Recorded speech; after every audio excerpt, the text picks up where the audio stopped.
ಗಂಗೋತ್ರಿಯಿಂದ ಗಂಗಾ ಸಾಗರದವರೆಗೆ ಕೇಸರಿ ಕಮಾಲ್, ಬಂಗಾಳಿ ಡ್ರೆಸ್ನಿಂದ ಮಿಂಚಿದ ಮೋದಿ, ದೆಹಲಿಯಲ್ಲಿ ವಿಜಯೋತ್ಸವ, ದಿಗ್ವಿಜಯದ ಸಂಭ್ರಮ, ದೆಹಲಿಯ ಬಿಜೆಪಿ ಕಚೇರಿಯಲ್ಲಿ ಹಬ್ಬದ ವಾತಾವರಣ. ನಮಸ್ಕಾರ ವೀಕ್ಷಕರೇ. 2026ರ ಚುನಾವಣಾ ಅಖಾಡದ ಅಂತಿಮ ಫಲಿತಾಂಶ ಹೊರಬಿದ್ದಿದೆ. ಇಡೀ ದೇಶ ಉಸಿರು ಬಿಗಿ ಹಿಡಿದು ಕಾಯ್ತಾ ಇದ್ದ ಪಶ್ಚಿಮ ಬಂಗಾಳದಲ್ಲಿ ಅಕ್ಷರಶಃ ಕೇಸರಿ ಸುನಾಮಿ ಎದ್ದಿದೆ. ಕೇವಲ ಬಂಗಾಳ ಮಾತ್ರವಲ್ಲ, ಈಶಾನ್ಯದ ಹೆಬ್ಬಾಗಿಲು ಅಸ್ಸಾಂ ಹಾಗೂ ದಕ್ಷಿಣದ ಪುದುಚೇರಿಯಲ್ಲೂ ಭಾರತೀಯ ಜನತಾ ಪಾರ್ಟಿ ಅಭೂತಪೂರ್ವ ಗೆಲುವು ಸಾಧಿಸಿ ಇತಿಹಾಸ ಬರೆದಿದೆ.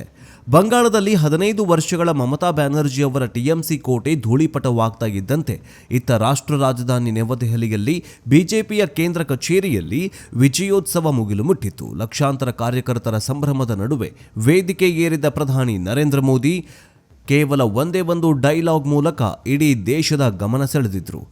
ಇಂದು ಗಂಗೋತ್ರಿಯಿಂದ ಗಂಗಾ ಸಾಗರದವರೆಗೆ ಕಮಲ ಅರಳಿದೆ ಅಂತ ಪ್ರಧಾನಿ ಮೋದಿ ಗುಡುಗಿದ್ದಾರೆ.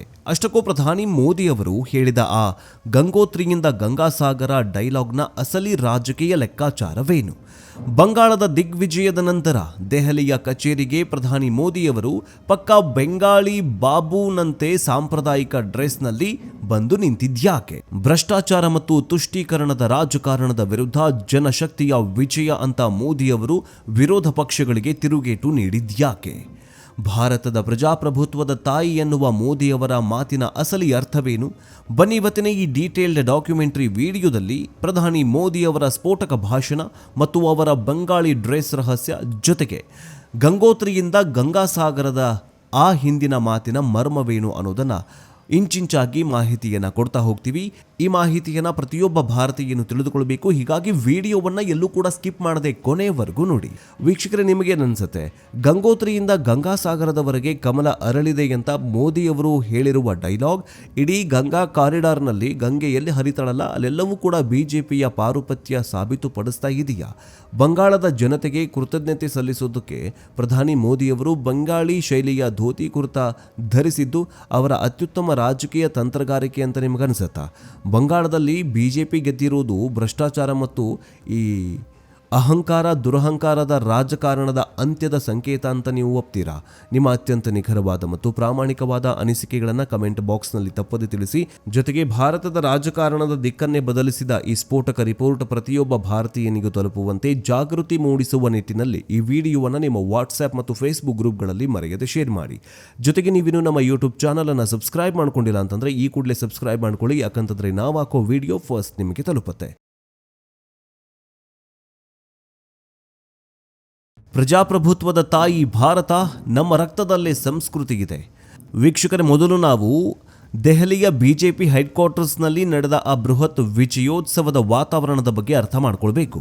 ಅಸ್ಸಾಂ, ಪುದುಚೇರಿ ಮತ್ತು ಬಂಗಾಳದಲ್ಲಿ ಭರ್ಜರಿ ಬಹುಮತ ಸಾಧಿಸಿದ ನಂತರ ಬಿಜೆಪಿ ರಾಷ್ಟ್ರೀಯ ಪಕ್ಷ ಅಂದರೆ ರಾಷ್ಟ್ರೀಯ ಅಧ್ಯಕ್ಷ ನಿತಿನ್ ನಬೀನ್ ಅವರ ನೇತೃತ್ವದಲ್ಲಿ ಬೃಹತ್ ಕಾರ್ಯಕ್ರಮ ಆಯೋಜಿಸಲಾಗಿತ್ತು. ವೇದಿಕೆ ಏರಿದ ಪ್ರಧಾನಿ ಮೋದಿಯವರು ತಮ್ಮ ಭಾಷಣವನ್ನು ಶುರು ಮಾಡಿದ್ದೇ ಪ್ರಜಾಪ್ರಭುತ್ವದ ಶಕ್ತಿಯನ್ನು ವರ್ಣಿಸುವ ಮೂಲಕ. ಚುನಾವಣಾ ರಾಜಕೀಯದಲ್ಲಿ ಗೆಲುವು ಮತ್ತು ಸೋಲು ಅತ್ಯಂತ ಸಹಜ ಪ್ರಕ್ರಿಯೆ. ಆದರೆ ಈ ಬಾರಿ 5 ರಾಜ್ಯಗಳ ಚುನಾವಣೆಯಲ್ಲಿ ನಮ್ಮ ಜನರು ತೋರಿಸಿರುವ ಉತ್ಸಾಹ ಭಾರತ ಯಾಕೆ ಪ್ರಜಾಪ್ರಭುತ್ವದ ತಾಯಿ ಅನ್ನೋದನ್ನು ಇಡೀ ಜಗತ್ತಿಗೆ ತೋರಿಸಿಕೊಟ್ಟಿದ್ದಾರೆ. ನಮಗೆ ಪ್ರಜಾಪ್ರಭುತ್ವ ಅನ್ನೋದು ಕೇವಲ ಒಂದು ರಾಜಕೀಯ ವ್ಯವಸ್ಥೆಯಲ್ಲ, ಬದಲಿಗೆ ಅದು ನಮ್ಮ ರಕ್ತನಾಳಗಳಲ್ಲಿ ಹರಿಯುವ ಸಂಸ್ಕೃತಿಗಂತ ಪ್ರಧಾನಿ ಬಣ್ಣಿಸಿದ್ದಾರೆ. ಅಂದರೆ ಎಷ್ಟೇ ಹಿಂಸಾಚಾರ, ಅಕ್ರಮಗಳು ನಡೆದರೂ ಅಂತಿಮವಾಗಿ ಜನರ ತೀರ್ಪೇ ಅಂತಿಮ ತೀರ್ಪು ಅನ್ನೋದನ್ನು ಪ್ರಧಾನಿ ಮೋದಿಯವರು ವಿಶ್ವಕ್ಕೆ ಸಾರಿ ಹೇಳಿದ್ದಾರೆ. ಗಂಗೋತ್ರಿಯಿಂದ ಗಂಗಾಸಾಗರದವರೆಗೆ ಕಮಲ ಅರಳಿದೆ, ಮೋದಿಯವರ ಬಿಗ್ ಡೈಲಾಗ್. ವೀಕ್ಷಕರೇ, ಪ್ರಧಾನಿ ನರೇಂದ್ರ ಮೋದಿಯವರ ಇಡೀ ಭಾಷಣದಲ್ಲಿ ಅತಿ ಹೆಚ್ಚು ಸದ್ದು ಮಾಡಿದ್ದು ಮತ್ತು ಭಾರೀ ದೊಡ್ಡ ರಾಜಕೀಯ ಸಂದೇಶ ರವಾನಿಸಿದ್ದು ಇದೇ ಒಂದು ಡೈಲಾಗ್. ಇಂದು ಗಂಗೋತ್ರಿಯಿಂದ ಗಂಗಾಸಾಗರದವರೆಗೆ ಕಮಲ ಅರಳಿದೆ. ಗಂಗಾ ಮಾತೆಯ ದಡದಲ್ಲಿರುವ ಎಲ್ಲ ರಾಜ್ಯಗಳಲ್ಲಿ ಈಗ ಬಿಜೆಪಿ NDA ಸರ್ಕಾರಗಳೇ ಇವೆ ಅಂತ ಪ್ರಧಾನಿ ಮೋದಿ ಘೋಷಣೆ ಮಾಡಿದರು. ಡೈಲಾಗ್ನ ಅಸಲಿ ಲೆಕ್ಕಾಚಾರ ಏನು ಗೊತ್ತಾ? ಪವಿತ್ರ ಗಂಗಾ ನದಿಯು ಭಾರತದ ಎಷ್ಟು ರಾಜ್ಯಗಳಲ್ಲಿ ಹರಿಯುತ್ತೋ ಆ ಎಲ್ಲ ರಾಜ್ಯಗಳಲ್ಲಿ ಈಗ ಕೇವಲ ಕೇಸರಿ ಬಾವುಟ ಮಾತ್ರ ಹಾರಾಡ್ತಾ ಇದೆ ಅನ್ನೋದು ಮೋದಿಯವರ ಮಾತಿನ ಅರ್ಥ. ಗಂಗೋತ್ರಿ, ಉತ್ತರಾಖಂಡ, ಗಂಗೆ ಹುಟ್ಟುವ ಉತ್ತರಾಖಂಡದಲ್ಲಿ ಈಗಿರೋದು ಬಿಜೆಪಿ ಸರ್ಕಾರ. ಉತ್ತರ ಪ್ರದೇಶ ಮತ್ತು ಬಿಹಾರ, ಅಲ್ಲಿಂದ ಕೆಳಗೆ ಬಂದರೆ ಗಂಗಾ ನದಿ ಹರಿಯುವ ಅತಿ ದೊಡ್ಡ ರಾಜ್ಯ ಉತ್ತರ ಪ್ರದೇಶದಲ್ಲಿ ಯೋಗಿ ಆದಿತ್ಯನಾಥ್ ಅವರ ಡಬಲ್ ಎಂಜಿನ್ ಸರ್ಕಾರ ಇದೆ. ಅದರ ಪಕ್ಕದಲ್ಲಿ ಬಿಹಾರದಲ್ಲಿ ನಿತೀಶ್ ಕುಮಾರ್ ಅವರ ಜೊತೆಗಿನ NDA ಸರ್ಕಾರ ಇದೆ. ಗಂಗಾಸಾಗರ ಪಶ್ಚಿಮ ಬಂಗಾಳ. ಇನ್ನು ಈ ಪವಿತ್ರ ಗಂಗೆಯು ಭಾರತದಲ್ಲಿ ಕೊನೆಯಾಗಿ ಹರಿದು ಹೋಗುವುದು ಬಂಗಾಳ ಕೊಲ್ಲಿಯನ್ನು ಸೇರುವ ಸ್ಥಳವೇ ಪಶ್ಚಿಮ ಬಂಗಾಳದ ಗಂಗಾಸಾಗರ. ಇಲ್ಲಿಯೂ ಕೂಡ ಈಗ 15 ವರ್ಷಗಳ TMC ಆಡಳಿತ ಅಂತ್ಯಗೊಂಡು BJP ಅಧಿಕಾರಕ್ಕೆ ಬಂದಿದೆ. ಅಂದರೆ ಹಿಮಾಲಯದಿಂದ ಹಿಡಿದು ಬಂಗಾಳದವರೆಗೆಲ್ಲವೂ ಕೂಡ ಗಂಗಾ ಮಾತೆಯ ಹರಿಯುವ ಇಡೀ ಕಾರಿಡಾರ್ನಲ್ಲಿ ವಿರೋಧ ಪಕ್ಷಗಳು ಕಂಪ್ಲೀಟ್ ಆಗಿ ವಾಶ್ಔಟ್ ಆಗಿವೆ. ಇದು ಭಾರತೀಯ ರಾಜಕಾರಣದಲ್ಲಿ BJPಯ ಅತಿ ದೊಡ್ಡ ಮೈಲುಗಲ್ಲು ಅನ್ನೋದನ್ನು ಮೋದಿಯವರು ತಮ್ಮ ಭಾಷಣದಲ್ಲಿ ಬಹಳ ಮಾರ್ಮಿಕವಾಗಿ ವಿವರಿಸಿದ್ದಾರೆ. ತುಷ್ಟೀಕರಣ ಮತ್ತು ಭ್ರಷ್ಟಾಚಾರ ಮಣಿದಿದೆ. ವೇದಿಕೆಯೇರೋ ಮುನ್ನ ಪ್ರಧಾನಿ ಮೋದಿಯವರು ತಮ್ಮ ಅಧಿಕೃತ ಎಕ್ಸ್ ಖಾತೆಯಲ್ಲಿ ಒಂದು ಸ್ಫೋಟಕ ಹೇಳಿಕೆಯನ್ನು ವಿರೋಧ ಪಕ್ಷಗಳಿಗೆ ಹೇಳಿ ಚಾಟಿ ಬೀಸಿದ್ದಾರೆ. ಈ ಬಾರಿಯ ಚುನಾವಣೆ ಭಾರತದ ಪ್ರಜಾಪ್ರಭುತ್ವದ ಇತಿಹಾಸದಲ್ಲಿ ಸದಾಕಾಲ ನೆನಪಿನಲ್ಲಿ ಉಳಿಯುವ ಒಂದು ಅಭೂತಪೂರ್ವ ಘಟನೆ. ಬಂಗಾಳದ ಮತ್ತು ದೇಶದ ಜನಶಕ್ತಿಯ ಮುಂದೆ ಎಷ್ಟು ದಿನ ಮೆರಿತಾ ಇದ್ದ ಭ್ರಷ್ಟಾಚಾರ ಮತ್ತು ಅಹಂಕಾರದ ರಾಜಕಾರಣಿಗಳು ಮೊಂಡಿ ಊರಿದ್ದಾರೆ ಅಂತ ಪ್ರಧಾನಿ ಮೋದಿಯವರು ಬರೆದುಕೊಂಡಿದ್ರು. ಪಶ್ಚಿಮ ಬಂಗಾಳದಲ್ಲಿ ಅಕ್ರಮ ವಲಸಿಗರನ್ನು, ರೋಹಿಂಗ್ಯಾಗಳನ್ನು ಇಟ್ಟುಕೊಂಡು ಮಾಡ್ತಾ ಇದ್ದ ವೋಟ್ ಬ್ಯಾಂಕ್ ರಾಜಕಾರಣ ಮತ್ತು ಭ್ರಷ್ಟಾಚಾರವನ್ನು ಅಲ್ಲಿನ ಜನತೆ ಬೇರು ಸಹಿತ ಕಿತ್ತು ಹಾಕಿದ್ದಾರೆ. ಈ ಐತಿಹಾಸಿಕ ಬದಲಾವಣೆಯ ಅಸಲಿ ರೂವಾರಿಗಳಾಗಿರೋ ನಮ್ಮ ಪಕ್ಷದ ಲಕ್ಷಾಂತರ ಕಾರ್ಯಕರ್ತರಿಗೆ ಧನ್ಯವಾದ ಅಂತ ಮೋದಿಯವರು ವಿಜಯದ ಶ್ರೇಯಸ್ಸನ್ನು ಸಾಮಾನ್ಯ ಕಾರ್ಯಕರ್ತರಿಗೆ ಅರ್ಪಿಸಿದ್ದಾರೆ. ಇನ್ನು ವೀಕ್ಷಕರೇ, ದೆಹಲಿ ವಿಜಯೋತ್ಸವದ ಭಾಷಣದಲ್ಲಷ್ಟೇ ಪ್ರಧಾನಿ ಮೋದಿಯವರು ಗಮನ ಸೆಳೆದಿಲ್ಲ. ಅವರು ಒಟ್ಟಂತಹ ಉಡುಗೆ ಅಥವಾ ಅವರು ಧರಿಸಿದಂತಹ ಡ್ರೆಸ್ ಕೂಡ ತುಂಬ ವಿಶಿಷ್ಟವಾಗಿತ್ತು. ಬಂಗಾಳದಲ್ಲಿ BJPಗೆ ಐತಿಹಾಸಿಕ ಗೆಲುವು ತಂದುಕೊಟ್ಟ ಅಲ್ಲಿನ ಜನತೆಗೆ ಕೃತಜ್ಞತೆ ಸಲ್ಲಿಸುವುದಕ್ಕೆ ಪ್ರಧಾನಿ ಮೋದಿಯವರು ಪಕ್ಕಾ ಬಂಗಾಳಿ ಶೈಲಿಯ ಉಡುಗೆಯಲ್ಲಿ BJP ಕೇಂದ್ರಕ್ಕೆ ಬಂದಿದ್ದರು.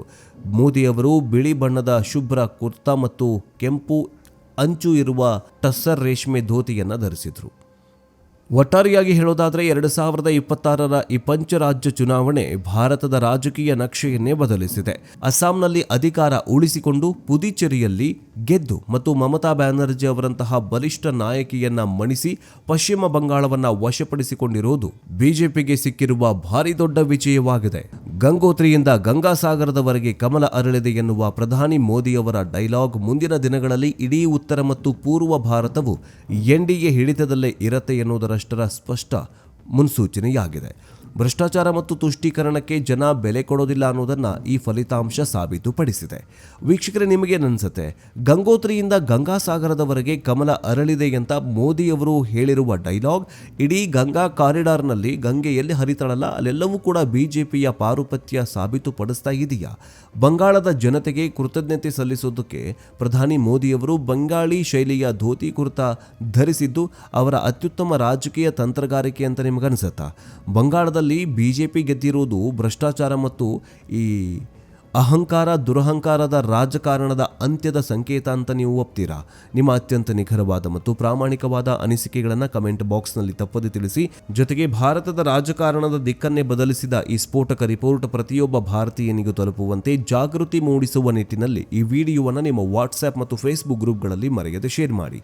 ಜೊತೆಗೆ ನೀವಿನ್ನು ನಮ್ಮ ಯೂಟ್ಯೂಬ್ ಚಾನಲನ್ನು ಸಬ್ಸ್ಕ್ರೈಬ್ ಮಾಡ್ಕೊಂಡಿಲ್ಲ ಅಂತಂದರೆ ಈ ಕೂಡಲೇ ಸಬ್ಸ್ಕ್ರೈಬ್ ಮಾಡ್ಕೊಳ್ಳಿ. ಯಾಕಂತಂದರೆ ನಾವು ಹಾಕೋ ವಿಡಿಯೋ ಫಸ್ಟ್ ನಿಮಗೆ ತಲುಪುತ್ತೆ. ನೆಕ್ಸ್ಟ್ ಅಪ್ಡೇಟ್ನೊಂದಿಗೆ ಬೇಗ ವಾಪಸ್ ಬರ್ತೀವಿ. ಜೈ ಹಿಂದ್, ಜೈ ಕರ್ನಾಟಕ, ವಂದೇ ಮಾತರಂ.